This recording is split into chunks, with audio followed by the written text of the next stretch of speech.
Gabriela Veras, pronto, brincamos de estátua, agora já temos você novamente, minha querida. Agora, oficialmente, de novo, bem-vinda.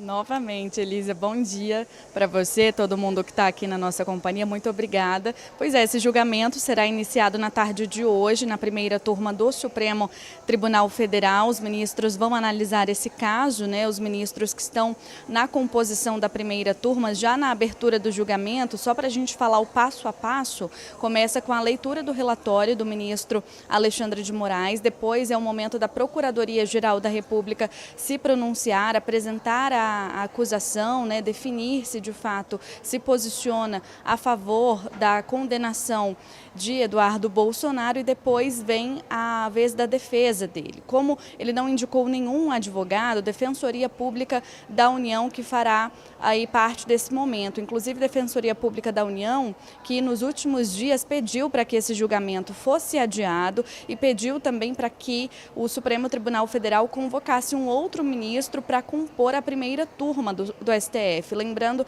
que na primeira turma somente 4 ministros, até o momento ainda tem uma cadeira vaga por lá. A gente relembra aqui que a primeira turma é composta por Flávio Dino, Alexandre de Moraes, Carmen Lúcia e Cristiano Zanin. Então os ministros vão analisar esse caso depois da defesa, aí sim os ministros iniciarão seus votos com o voto do ministro Alexandre de Moraes, que é o relator do caso, e os outros 3 ministros vão votar seguindo ou não o entendimento do relator. Caso seja condenado, Eduardo Bolsonaro, que está nos Estados Unidos, pode ficar inelegível. O objetivo, de acordo com a própria Procuradoria-Geral da República, era tentar impedir que o ex-presidente Jair Bolsonaro fosse condenado na chamada trama golpista, e por isso essa acusação da atuação de Eduardo Bolsonaro no exterior para trazer essas medidas, né, essas sanções que foram aplicadas ao governo brasileiro. O crime de coação no curso do processo judicial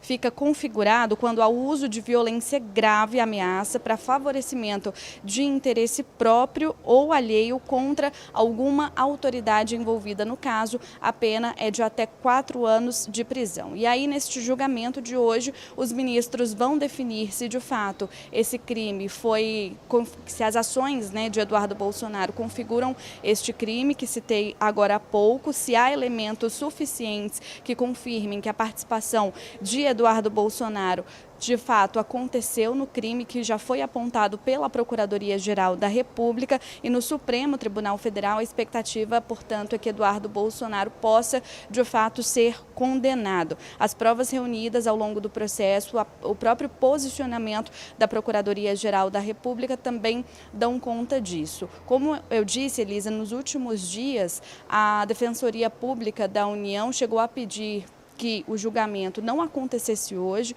pediu também a convocação de um outro ministro para compor a primeira turma, alegando que poderia haver um empate caso houvesse aí discordância de entendimento, só que essas questões foram negadas pelo ministro Alexandre de Moraes, que manteve a data do julgamento para hoje e disse que, se em caso de empate, a decisão a ser tomada é uma decisão que favorece o réu no caso. Elisa.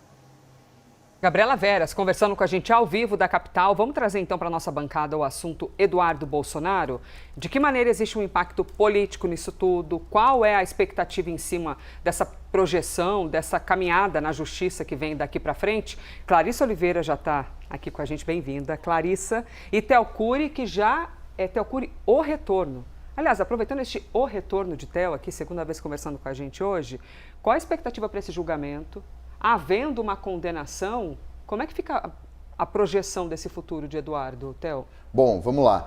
Elise, bom dia para a Clarissa que se junta a nós. O Supremo Tribunal Federal vai julgar hoje essa ação penal que pode levar à condenação do ex-deputado federal Eduardo Bolsonaro. A Procuradoria-Geral da República acusa o ex-parlamentar de coação no curso do processo, que é um palavrão, mas nada mais é do que uma tentativa de interferência em um processo judicial. Nesse caso específico, a PGR diz que o ex-deputado federal Eduardo Bolsonaro atuou nos Estados Unidos com autoridades norte-americanas para que elas aplicassem sanções a ministros do Supremo Tribunal Federal com o objetivo de impactar o julgamento do ex-presidente da República, Jair Messias Bolsonaro, pai do Eduardo.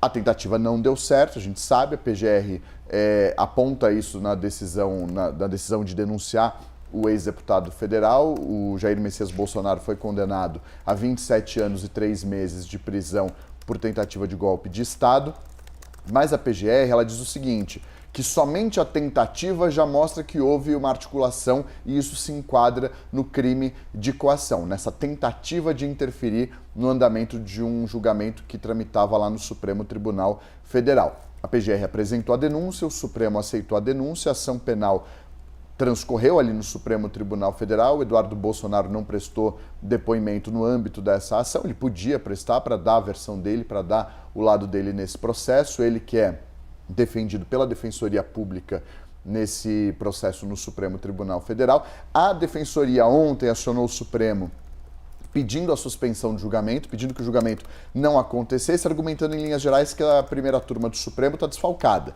A primeira turma do Supremo tem Alexandre de Moraes, Flávio Dino, Cristiano Zanin e Carmen Lúcia. Não tem o 5º ministro, são 5 os ministros que fazem parte do colegiado. Lula indicou o Jorge Messias, o Senado barrou, ele faria parte desse colegiado, dessa primeira turma, e completaria a turma que está defasada. Então há um esvaziamento da primeira turma, mas o ministro, ao analisar esse pedido da defesa do Eduardo Bolsonaro, que é realizada pela Defensoria, ele disse que isso não interfere no julgamento, que a primeira turma tem realizado uma série de julgamentos, analisado uma série de processos com o colegiado com somente 4 ministros, e se houver um empate, quem vai se beneficiar é o Eduardo Bolsonaro. Então, não tem nenhuma irregularidade nessa análise pela primeira turma da ação penal dele e que está tudo mantido. Então, hoje, a primeira turma do Supremo vai analisar com uma tendência pela condenação do Eduardo Bolsonaro. E respondendo a sua pergunta, isso obviamente tem um impacto. Ele ainda tenta se articular para voltar à política, ele teve um mandato de deputado federal declarado cassado ali pela Câmara dos Deputados, né? A perda do mandato, e aí com isso ele não pode mais exercer a função, poderia sim disputar a eleição, falei cassado, na verdade ele perdeu o mandato, a perda foi declarada pela Câmara dos Deputados, mas ele poderia disputar a eleição de outubro. Caso condenado, vem a inelegibilidade. Aí é um fator que complica a vida dele. Vai tentar, obviamente, recorrer dessa decisão, mas isso inviabiliza, pelo menos nesse momento, caso confirmada essa condenação, um retorno dele tão cedo à política por conta dessa atuação nos Estados Unidos, para que houvesse Magnitsky contra Alexandre de Moraes. A gente falava isso na nossa última conversa sobre a atuação da AGU em defesa dele no caso do Rumble, mas para além do caso da Magnitsky, suspensão dos vistos dos ministros, entre eles o próprio Alexandre de Moraes. Então isso pode trazer um novo revés para o Eduardo Bolsonaro, para além da área jurídica. Isso tem um impacto também político na vida dele a partir do momento em que ele seja declarado inelegível pela Justiça. Tem planos de voltar ao Brasil no caso de uma eventual vitória do Flávio Bolsonaro. Isso tudo acaba sendo prejudicado com uma eventual decisão nesse sentido do Supremo.